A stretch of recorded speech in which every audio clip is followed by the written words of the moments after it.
MP Mohan Pooram നക്ഷത്രം 60 വയസ്സെന്ന് പറയുന്നുണ്ട്. Okay okay. എല്ലാ പേരും ഒരു പേപ്പറും പേനയും എടുത്ത് ഈ പരിഹാരങ്ങൾ എഴുതാൻ ചെയ്തു വെക്കുക. ഞാൻ വെറുതെ വായിക്കുന്നതല്ല, ഞാൻ നിങ്ങൾക്ക് കറക്റ്റായിട്ട് റീഡിങ് നോക്കി പറയുന്നതാണ്. അതുകൊണ്ട് എല്ലാ പേരും ഒരു പേപ്പറും പേനയും എടുത്ത് പരിഹാരങ്ങൾ എഴുതി വെച്ചോളൂ. പരിഹാരം എഴുതി വെച്ചിട്ട് നിങ്ങൾക്ക് ഈ ക്ഷേത്രത്തിലും പരിഹാരം ചെയ്യാം. അതേപോലെ ഞാൻ ഈ പറയുന്ന ദേവതമാരെ നിത്യവും വന്ദിക്കുക മനസ്സുകൊണ്ടെങ്കിലും.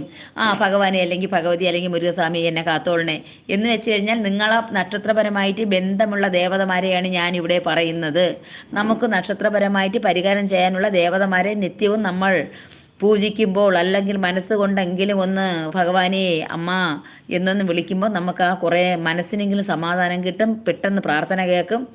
പ്രാർത്ഥനയ്ക്ക് ശക്തി ഒരുപാട് കൂടുതലാണ്. സ്ഥിരമായിട്ട് പ്രാർത്ഥിച്ച് വരുമ്പോൾ ക്ഷേത്ര പരിഹാരം തന്നെ കൊടുത്തില്ലെങ്കിൽ പോലും പ്രാർത്ഥനയിൽ കൂടി പറ്റും. പക്ഷേ നമ്മൾ ക്ഷേത്ര പരിഹാരവും ചെയ്ത് പ്രാർത്ഥിക്കുമ്പോൾ ഫലം ഒരുപാട് കൂടുതലാണ്. എല്ലാ ചങ്ങാതിമാരും ചെയ്തോളൂ. നിങ്ങളുടെ ജീവിതത്തിലേക്ക്